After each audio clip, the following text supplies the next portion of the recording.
नमस्कार बच्चों, good morning. आज से हम लोग एक नया सेशन स्टार्ट कर रहे हैं करंट अफेयर्स का, जो रोज सुबह 6 बजे आप लोग को मिल जाएगा। और आज हम जो प्रश्न की बात करेंगे, यहाँ पर 15 प्रश्न हैं जिनको हम लेकर आए हैं। परंतु स्टार्टिंग जो कल का जो घटनाक्रम है उस पर नजर डालते हुए जो घटनाएं हुई हैं उसके संदर्भ में हम चर्चा करेंगे। सबसे पहले आप देखेंगे कि इटालियन ओपन 2024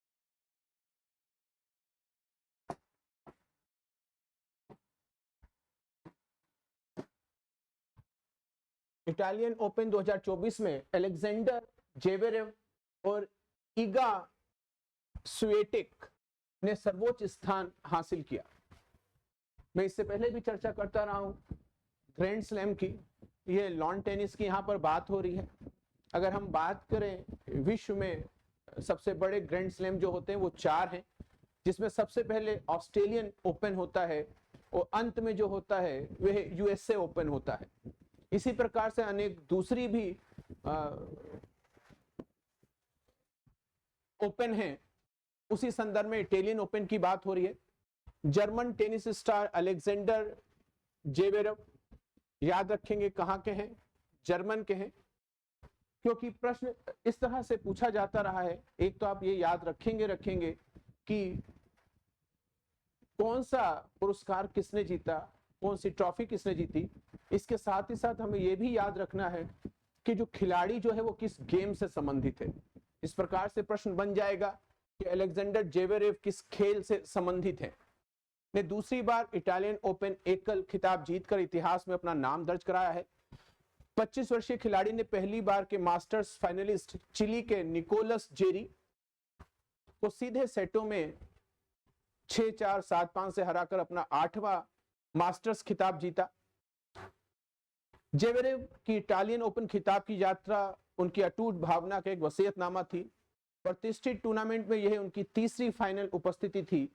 इससे पहले उन्होंने 2017 में नोवाक जोकोविच, बहुत ही महान खिलाड़ी रहे अपने समय में, जिन्होंने 4 ग्रैंड स्लैम जीते हैं, ये नाम भी याद रखेंगे, जीता। ये उनकी पहली मास्टर जीत थी। हालांकि 2018 में वे राफेल नडाल से पिछड़ गए। इसी प्रकार से राफेल नडाल किस खेल से संबंधित है, लॉन टेनिस से। आगे हम देखते हैं, श्री रविशंकर को श्रीलंका में भारतीय मूल के तमिलों के 200 वर्ष पूरे होने की स्मृति में पहला डाक टिकट प्राप्त हुआ। आध्यात्मिक गुरु हैं श्री रविशंकर, जो जीवन किस प्रकार से जिया जाए उसके तरीके पर चर्चा करते हैं। यदि हम बात करें श्रीलंका के इतिहास की, तो वहां पर 2 संप्रदाय महत्वपूर्ण हैं। जो मूल रूप से रहने वाले जो श्रीलंका के हैं उन्हें सिहिली कहते हैं, और भारत के तमिलनाडु से जाकर, साउथ से जाकर बसने वाले तमिल। ये 2 समुदाय ऐसे हैं जिनके बीच आपस में संघर्ष रहा है। ये थोड़ा सा इतिहास मैंने बताया, आगे आप देख लेंगे। जो डाक टिकट जारी करी गई है, भारतीय आध्यात्मिक गुरु श्री रविशंकर को श्रीलंका में भारतीय मूल के तमिलों आईओटी के 200 वर्ष पूरे होने के उपलक्ष्य में जारी किया गया पहला डाक टिकट प्राप्त हुआ। यह डाक टिकट श्रीलंका के पूर्वी प्रांत के गवर्नर थोडामन द्वारा प्रस्तुत किया गया। इस आयोजन का उद्देश्य आईओटी समुदाय को पहचानना और सम्मान देना है। जो भारतीय मूल के जो हैं उनके सम्मान में यह डाक टिकट जारी है, जिसने दशकों से उपेक्षा का सामना, दशकों से, आप समझ सकते हैं कि किस प्रकार से राजीव गांधी की जो हत्या हुई थी, इसके पीछे भी यही एक कारण था, जो जाफना प्रायद्वीप है श्रीलंका का, और उसको एक नए देश के रूप में घोषित करने की बात करी जा रही थी। ये इतिहास की बात है। थोडामन ने आईओटी समुदाय को समर्थन देने के लिए भारत और श्रीलंका दोनों सरकारों का आभार व्यक्त किया। अगला, मोहम्मद मोखबर, ईरान के कार्यवाहक राष्ट्रपति और उनकी यात्रा। ईरान के कार्यवाहक राष्ट्रपति कौन है, मोहम्मद मोखबर कौन है, इस तरह से प्रश्न बनेगा। 26 जून 1955 को ईरान के डेजुफुल में पैदा हुए मोहम्मद मोखबर ईरानी राजनीति में एक प्रमुख व्यक्ति हैं। उनके पास 2 डॉक्टरेट डिग्रियां हैं, एक अंतर्राष्ट्रीय कानून में और दूसरी प्रबंधन में। साथ ही प्रबंधन में मास्टर डिग्री भी है। मई 2024 में महत्वपूर्ण बात, एक हेलीकॉप्टर दुर्घटना में राष्ट्रपति इब्राहिम राइसी, हलचल मच गई पूरे विश्व में। एक दुर्घटना होती हेलीकॉप्टर में जिसमें राष्ट्रपति इब्राहिम राइसी की दुखद मौत होती है। उसके बाद ईरान के जो कार्यवाहक राष्ट्रपति जो है वो मोहम्मद मोखबर को बनाया जाता है। नेक्स्ट, भारतीय पैरा एथलीट दीप्ति जीवनजयी। दीप्ति जीवनजयी किस खेल से संबंधित, एक प्रश्न बनता है। स्वर्ण पदक जीता और नया विश्व रिकॉर्ड बनाया। भारतीय पैरा एथलीट दीप्ति जीवनजयी ने विश्व पैरा एथलेटिक्स चैंपियनशिप 2024 में महिलाओं की टीम T20 400 मीटर स्पर्धा में स्वर्ण पदक जीतकर इतिहास में अपना नाम दर्ज कराया। उनके शानदार प्रदर्शन ने न केवल प्रतिष्ठित प्रतियोगिता में भारत को पहला स्वर्ण पदक जिताया, भारत को पहला स्वर्ण पदक दिलाया, बल्कि उन्होंने अपना विश्व रिकॉर्ड भी बनाया। देख ले, इस तरह से प्रश्न आएगा। अगला देखते हैं हम। लाई चिंग ने ताइवान के नए राष्ट्रपति के रूप में शपथ ली, चीन से सैन्य धमकी रोकने का आग्रह किया। सीधा सीधा प्रश्न है, ताइवान के नए राष्ट्रपति कौन बने हैं? और ताइवान और चीन का आपसी जो द्वंद्व वो रहता है वो अच्छे से पता है, विश्व इतिहास में हम देखते हैं। इसके साथ ही जो महत्वपूर्ण बात है वो आपके सामने कि इस साल की शुरुआत में चुनाव जीतने के बाद लाई चिंग ने एक समारोह में ताइवान के नए राष्ट्रपति के रूप में शपथ ली। वे तसाई इंग वेन का स्थान लेंगे। उससे पहले कौन राष्ट्रपति थे? तसाई इंग वेन, जिन्होंने कोविड-19 महामारी और चीन की बढ़ती सैन्य धमकियों के बावजूद 8 वर्षों तक आर्थिक और सामाजिक प्रगति के माध्यम से ताइवान का नेतृत्व किया। अपेक्षाकृत उदारवादी लाई का लक्ष्य चीन के खिलाफ अपनी रक्षा क्षमताओं को मजबूत करते हुए ताइवान की वास्तविक स्वतंत्रता की नीति को बनाए रखना। अगला प्रश्न देखते हैं। गोपी थोटाकुरा, इंपॉर्टेंट प्रश्न बनेगा। पहले भारतीय जो अंतरिक्ष पर्यटक के रूप में इतिहास रचा, देख ले, अंतरिक्ष में पर्यटन के रूप में जाने वाले और किसके माध्यम से गए हैं ये आप यहां पर समझ जाएंगे कि पहले भारतीय थोटाकुरा, इस नाम को याद रखेंगे। और ये गए कैसे हैं? NS-25 मिशन, जेफ बेओस का ब्लू ओरिजिन कार्यक्रम, ये प्राइवेट जो मिशन कार्यक्रम है। कुछ ऐसी हस्तियां हैं जिनका जो अंतरिक्ष मिशन जो है वो कार्यक्रम है, जैसे हम इसरो और नासा की बात करते हैं तो ये अमेरिका का हो गया, भारत का अंतरिक्ष कार्यक्रम हो गया जो, परंतु कुछ ऐसे हैं जो प्राइवेट कुछ लोगों के अपने हैं, वो जैसे कि जेफ बेओस का ब्लू ओरिजिन कार्यक्रम। और इस प्रकार से ये जाते हैं अंतरिक्ष में। आगे देखते हैं अगला जो प्रश्न जो है कि federation cup 2024 athletics, Neeraj Chopra ने जीता स्वर्ण पदक। नीरज चोपड़ा का नाम पहले भी आ चुका है, उन्होंने ओलंपिक में भाला फेंका था, उससे जुड़े हुए हैं। भारतीय एथलेटिक्स सनसनी नीरज चोपड़ा ने पुरुषों की भाला फेंक स्पर्धा में अपना दबदबा जारी रखते हुए उड़ीसा के भुवनेश्वर में प्रतिष्ठित फेडरेशन कप 2024, कहां पर हुआ ये कप? भुवनेश्वर में। मामूली प्रयास के साथ स्वर्ण पदक जीता। 26 वर्षीय ओलंपिक चैंपियन ने 3 साल पहले अपनी ऐतिहासिक जीत के बाद भारत में अपनी पहली प्रतिस्पर्धी प्रतियोगिता में अपना कौशल दिखाया। फेडरेशन कप 2024 में नीरज चोपड़ा की भागीदारी एथलीट के लिए एक महत्वपूर्ण घर वापसी थी, क्योंकि उन्होंने आखिरी बार मार्च 2021 में फेडरेशन कप के दौरान भारत में प्रतिस्पर्धा की थी। यहां उन्होंने 87.80 मीटर के प्रभावशाली थ्रो के साथ स्वर्ण पदक हासिल किया था। अगला प्रश्न अब आपके सामने स्क्रीन पे बताएंगे मुझे इसका आंसर क्या होगा। कुछ खास पॉइंट्स थे जिसका मैंने जिक्र किया और इसका आंसर आप देंगे मुझे। हाल ही में डेडलाइन की ग्लोबल डिसर्पर्ट्स सूची, डेडलाइन ग्लोबल डिसर्पर्ट्स जो लिस्ट है, शामिल होने वाली एकमात्र भारतीय कौन बनी?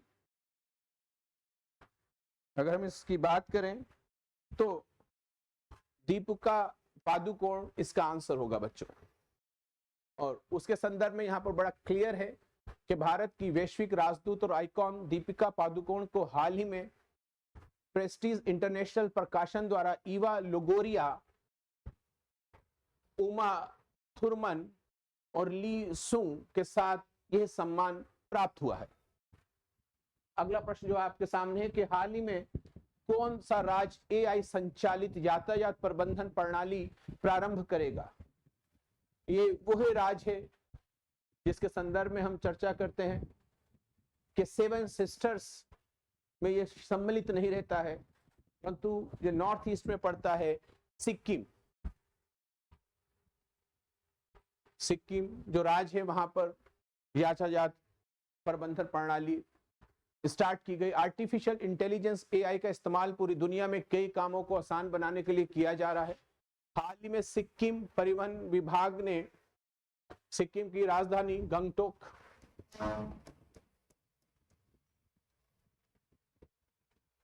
की है कि आर्टिफिशियल इंटेलिजेंस के जरिए राज्य में ट्रैफिक मैनेजमेंट सिस्टम शुरू किया जाएगा।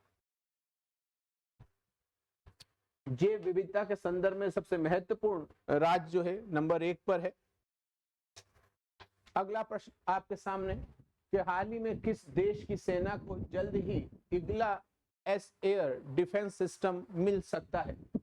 रिसेंटली विच कंट्रीज आर्मी में soon get the Igla S air defence system? बताएं जल्दी से। भारत, श्रीलंका, बांग्लादेश के नेपाल। क्या आंसर होगा बच्चों? उठ जाए, अब सोते ना रहें। सुबह सुबह उठ के इस काम को मेरे साथ जल्दी से कर ले।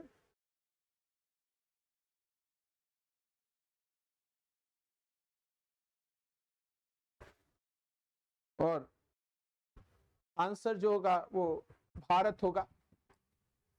एक्सप्लेन कर देते हैं इसको कि भारतीय सेना रूसी Igla S very short range air defence system की आसन डिलीवरी के साथ अपनी वायु रक्षा क्षमताओं को बढ़ाने के लिए तैयार है। ये अधिग्रहण, जिसमें Adani defence system and technology limited और रूस के, ये भी प्रश्न याद करेंगे, रूस के रोसोबोरोएनेस्पोर्ट के बीच एक टेक्नोलॉजिकल ट्रांसफर समझौता किया गया है, भारत की रक्षा तैयारियों में एक महत्वपूर्ण प्रगति का प्रतिनिधित्व करता है।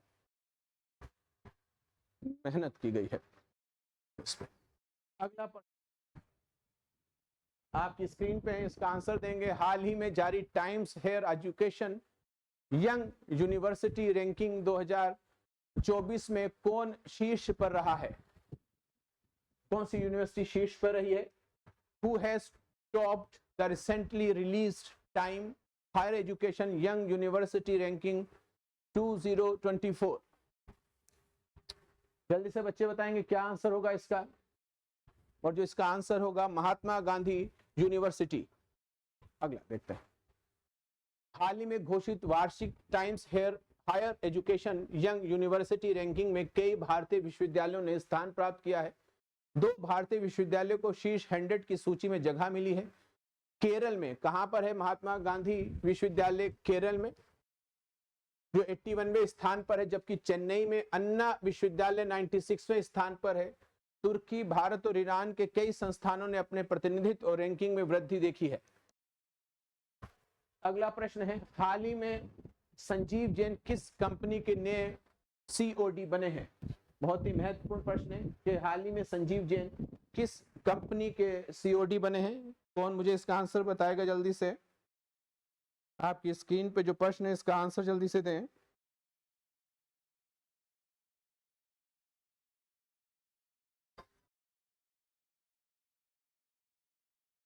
विप्रो आंसर होगा, विप्रो।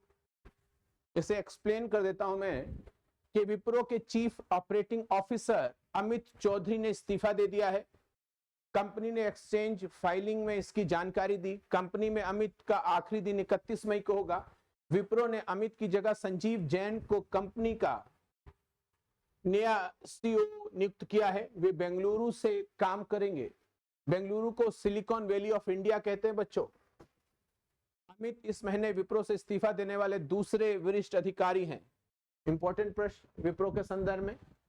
अगला क्वेश्चन जो आपकी स्क्रीन पे है कि हाल ही में किसे मिस पिंक नेपाल 2024 का ताज पहनाया गया? हाल ही में किसे ये ताज पहनाया गया? स्क्रीन पे है, जल्दी से इसका आंसर करेंगे बच्चों। अगर हम बात करें तो अनमोल राय, देखते हैं आगे। काठमांडू नेपाल की राजधानी है, काठमांडू।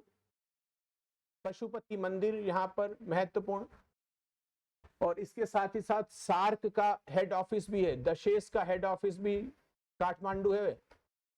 एक भव्य कार्यक्रम में ट्रांस वुमन अनमोल राय को मिस पिंक नेपाल 2024 का ताज पहनाया गया। उसके बाद फर्स्ट रनर अप सरूसी नुपेन और सेकंड रनर अप आरोही बसनेत रही। अब राय इस साल थाईलैंड की राजधानी बैंकॉक, और यहाँ का जो एयरपोर्ट है उसका नाम है स्वर्ण भूमि एयरपोर्ट। स्वर्ण भूमि एयरपोर्ट कहाँ पर है? बैंकॉक में है। बौद्ध धर्म को मानता है 90% यहाँ के जो निवासी हैं। मिस इंटरनेशनल कीन 2024 प्रतियोगिता में नेपाल का प्रतिनिधित्व करेंगी। अगला प्रश्न है, हाल ही में आईपीएल 2024 में सर्वाधिक छक्के लगाने का रिकॉर्ड किसने बनाया है?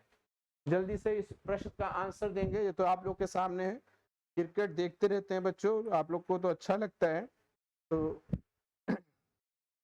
इसका आंसर जल्दी से बताएं। मैं देख रहा हूं कौन कर रहा है कमेंट बॉक्स में। Good. Sunrisers Hyderabad Indian Premier League IPL 2024 में अब तक 57 मैचों में से 1000 से ज्यादा छक्के लग चुके हैं। आईपीएल के इतिहास में ऐसा पहली बार हुआ है जब इतने छक्के लगे हैं। सबसे अधिक छक्के लगाने के मामले में सनराइजर्स हैदराबाद के अभिषेक शर्मा किस खेल से संबंधित, ऐसे भी प्रश्न बन सकता है, पहले स्थान पर हैं जिन्होंने 13 मैचों में 41 सिक्स लगाए। अगला प्रश्न जो है कि हाल ही में किसे पीएसयू समर्पण अवार्ड से सम्मानित किया गया? इसका आंसर देंगे, पीएसयू समर्पण अवार्ड से किसको सम्मानित किया गया है? कौन बच्चा बताएगा? जल्दी से बताएं इसे।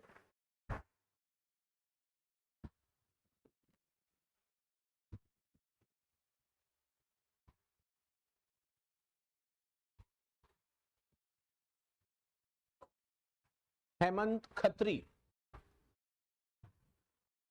नई दिल्ली में आयोजित एक प्रतिष्ठित समारोह में हिंदुस्तान शिपयार्ड लिमिटेड के अध्यक्ष और प्रबंधक निदेशक कामोडोर हेमंत खत्री को गांव कनेक्ट द्वारा प्रतिष्ठित पीएसयू समर्पण पुरस्कार से सम्मानित किया गया। यह पुरस्कार खत्री के उत्कृष्ट नेतृत्व और शिपयार्ड के परिवर्तन को आगे बढ़ाने में उनकी महत्वपूर्ण भूमिका को मान्यता देता है, जिसने उद्योग में अनगिनत व्यक्तियों को प्रेरित किया। तो नाम अच्छे से याद कर लेंगे जिसकी हम बात कर रहे हैं कि कौन है, कामोडोर हेमंत खत्री। अगला प्रश्न है कि हाल ही में लॉरेंस वोग ने किस देश के प्रधानमंत्री के रूप में शपथ ली है? अच्छा प्रश्न है कि हाल ही में लॉरेंस वोग ने किस देश के प्रधानमंत्री के रूप में शपथ ली है? जल्दी से इसका आंसर बताएंगे। कौन बताएगा इसको? कि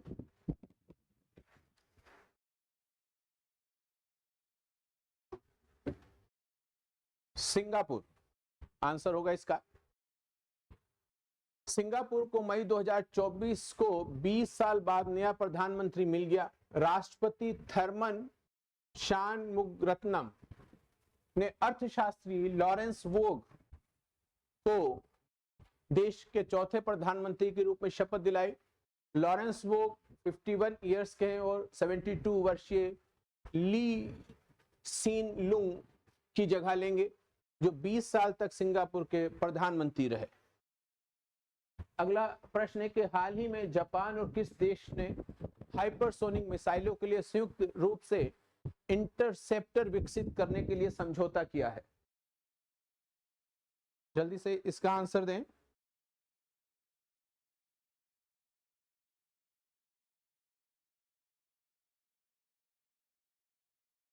हाँ, कौन आंसर दे रहा है? ठीक है, अमेरिका।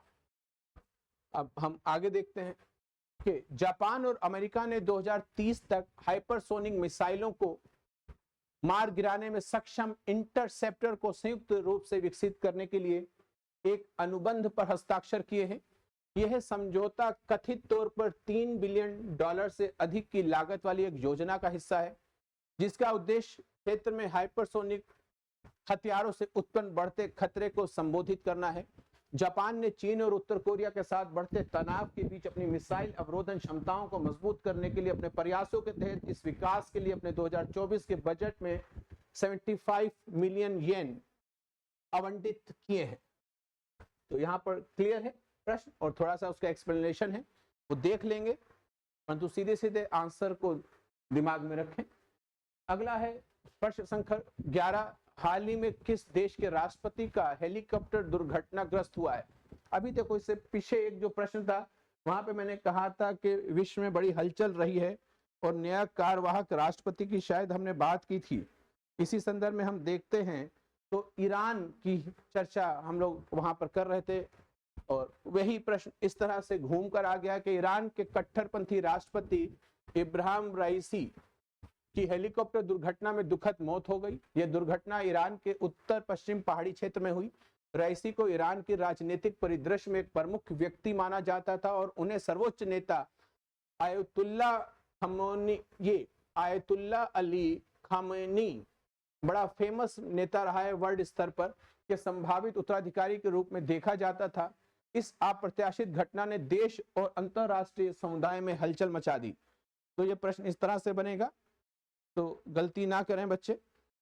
अगला प्रश्न जो आपके सामने है उसको देखते हैं हम लोग कि हाल ही में किसने मंगल ग्रह भारत के दूसरे मिशन मंगलयान 2 की तैयारी शुरू की है? हाल ही में किसने मंगल ग्रह भारत के दूसरे मिशन मंगलयान 2 की तैयारी शुरू की है? इसरो ने, नासा ने, CNSA ने, DRDO ने। आपको अच्छे से पता होगा तो कि भारत की एजेंसी कौन सी है और अमेरिका की एजेंसी कौन सी है। तो भारत की बात हो रही तो हम इसरो की ही बात करेंगे। DRDO तो रक्षा के संदर्भ में बात करता है, ये मिसाइल, ये अंतरिक्ष के संदर्भ में बात करता है ना। नासा जो हो गया वो अमेरिका का एजेंसी हो गई। आगे हम देखते हैं इसरो, भारतीय अंतरिक्ष अनुसंधान संगठन, इंडियन स्पेस रिसर्च ऑर्गेनाइजेशन एक ऐतिहासिक मिशन के लिए कमर कस रहा है, जिसका लक्ष्य मंगल ग्रह पर रोवर और हेलीकॉप्टर उतारना है। मंगलयान 2 नामक इस ऐतिहासिक प्रयास का उद्देश्य भारत को अमेरिका और चीन के साथ अंतर्ग्रहीय अन्वेषण में एक महत्वपूर्ण खिलाड़ी के रूप में स्थापित करना है।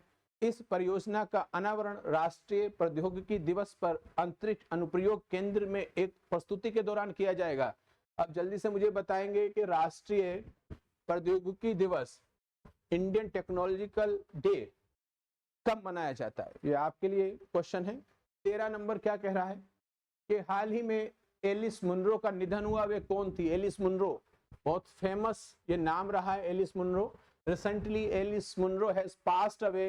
Who was she? गायिका थी, अभिनेत्री थी, लेखिका थी, वैज्ञानिक थी। जल्दी से आंसर देंगे मुनरो। बहुत ही सिंपल सा क्वेश्चन है बच्चों, ये तो आपके सामने। जो एलिस मुनरो जो रही हैं और इन्होंने नोबेल पुरस्कार जीता है, और जब हम बात करते हैं नोबेल पुरस्कार की तो राइटर के रूप में इनको हम देखेंगे।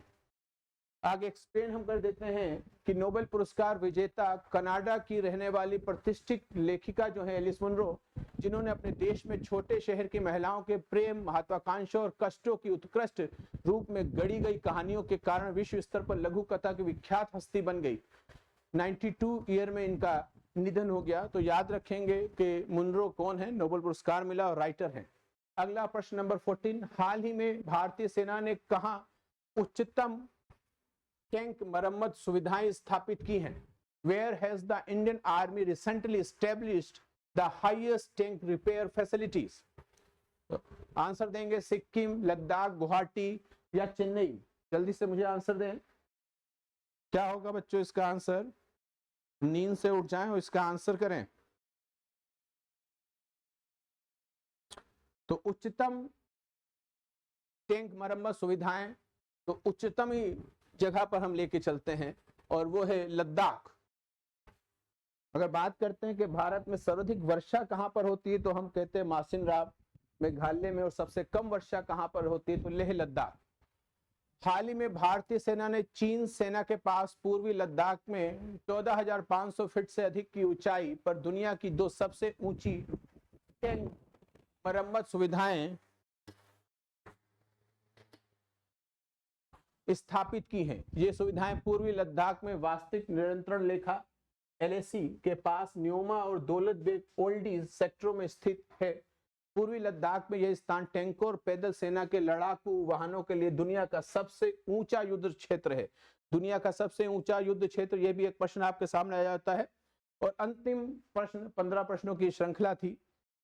इस प्रकार की श्रृंखला अब रोज सुबह 6 बजे आप लोग को मिल जाएगी। साथ ही साथ आप अब करंट अफेयर्स को इसी तरह से तैयार करते रहेंगे, एक नई कोशिश और नए उत्साह के साथ। हाल ही में अफ्रीका स्वच्छ पाक कला शिखर सम्मेलन का उद्घाटन कहां हुआ? रोम में, प्रिटोरिया में, पेरिस में के टोक्यो में? जल्दी से आंसर करेंगे इसका। कौन इसका आंसर कर रहा है? फैशन नगरी जिसे कहा गया है, फैशन नगरी किसे कहा गया है? पेरिस को।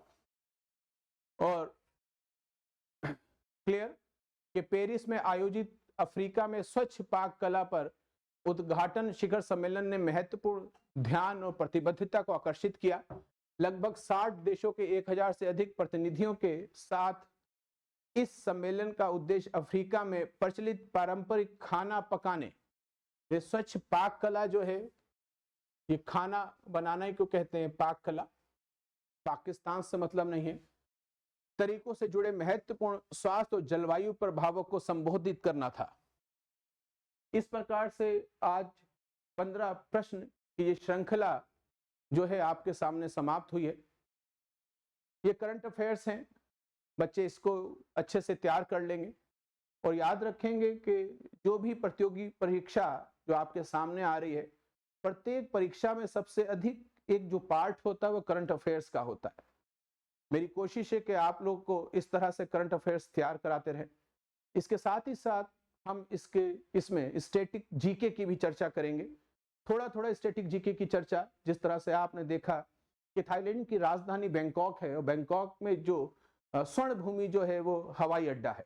और अगर हम बात करते हैं हवाई अड्डों की, बात करते हैं एयरपोर्ट्स की बात करते हैं, तो इस बात को भी आप याद रखेंगे कि दमदम हवाई अड्डा का नाम जो है वह कलकत्ता हवाई अड्डा ना कह के दमदम हवाई अड्डा कहेंगे। और नेताजी सुभाष चंद्र बोस हवाई अड्डा जो है उसको हम कहते हैं दमदम। इसी प्रकार लखनऊ का अमोसी हवाई अड्डा, तो इस प्रकार से याद रखेंगे लखनऊ नहीं होता है, जैसे लखनऊ है उसमें कोई क्षेत्र है, वहां पर एयरपोर्ट है, तो लखनऊ का एक क्षेत्र, एक जगह है अमोसी, इसलिए मिलान आता है कि अमोसी हवाई अड्डे का नाम क्या कर दिया गया है? चौधरी चरण सिंह कर दिया गया है। और इसी प्रकार से मुंबई की अगर हम बात करें तो उस हवाई अड्डे का नाम क्या कर दिया गया है? इसका जवाब आप लोग देंगे। तो इस प्रकार से स्टैटिक जीके की बात हम साथ साथ करते रहेंगे।